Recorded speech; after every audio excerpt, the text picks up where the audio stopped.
দুই ম্যাচ সিরিজের প্রথম টেস্টে কাল শ্রীলঙ্কার বিপক্ষে মাঠে নামবে বাংলাদেশ। গল স্টেডিয়ামে ম্যাচ শুরু হবে বাংলাদেশ সময় সকাল 10:30টায়। তবে দুদিন বৃষ্টি হওয়ায় ম্যাচও বাধাগ্রস্ত হওয়ার পূর্বাভাস দিয়েছে দেশটির আবহাওয়া অফিস। এদিকে এই ম্যাচ দিয়ে ছন্দে ফেরার আশাবাদ ক্যাপ্টেন নাজমুল হোসেন শান্তর কণ্ঠে। নাজমুল সাকিবের রিপোর্ট। লঙ্কার গল স্টেডিয়াম থেকে শোনা যায় সমুদ্রের গর্জন। প্রাকৃতিক সৌন্দর্যে ভরা এই মাঠের আকাশে চলে মেঘের আনাগোনা।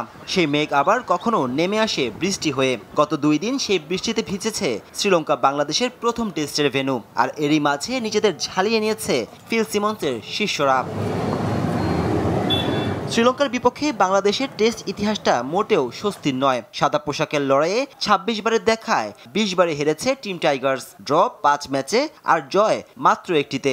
তবে সে জয়টি এসেছে শ্রীলঙ্কার মাটিতেই। তাতেই আত্মবিশ্বাস পাচ্ছে শান্ত বাহিনী। প্রত্যেকটা সিরিজ এবং প্রত্যেকটা ম্যাচে আসলে নতুনভাবে শুরু করতে হয়। অতীতে ভালো স্মৃতি আছে আমার, মুশফিক ভাইয়ের বা লিটনের, আপনি যাদের কথা বললেন।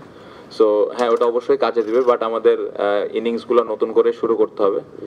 এবং আমার মনে হয় যে আমি বিশ্বাস করি যে আমরা যারা ওপরের দিকে ব্যাটিং করি এখান থেকে একটা ভালো স্টার্ট আমরা দিতে পারবো। দলীয় পারফরম্যান্সের বাইরে গলের মাটিতে দারুণ স্মৃতি রয়েছে মুশফিকুর রহিমের। দেশের প্রথম ব্যাটার হিসেবে এই মাঠে ডাবল সেঞ্চুরি রেকর্ড রয়েছে মিস্টার ডিপেন্ডেবলের। এই মাঠে ব্যাটারদের পাশাপাশি স্পিনারদের ঘুরিয়েও রাখে কার্যকরী ভূমিকা। তাই তো 4 পেসারের সঙ্গে সমান সংখ্যক স্পিনার রাখা হয়েছে দলে। যে টিমটা আসলে আমি ব্যক্তিগতভাবে চেয়েছিলাম, সিলেক্টররা ওইভাবে দিয়েছেন এবং সিলেক্টররাও এই টিমটাই চেয়েছিলেন। সো সবার সম্মিলিত ডিসিশনে টিমটা হয়েছে এবং যেটা আমার কাছে মনে হয় যে একটা ভালো দিক।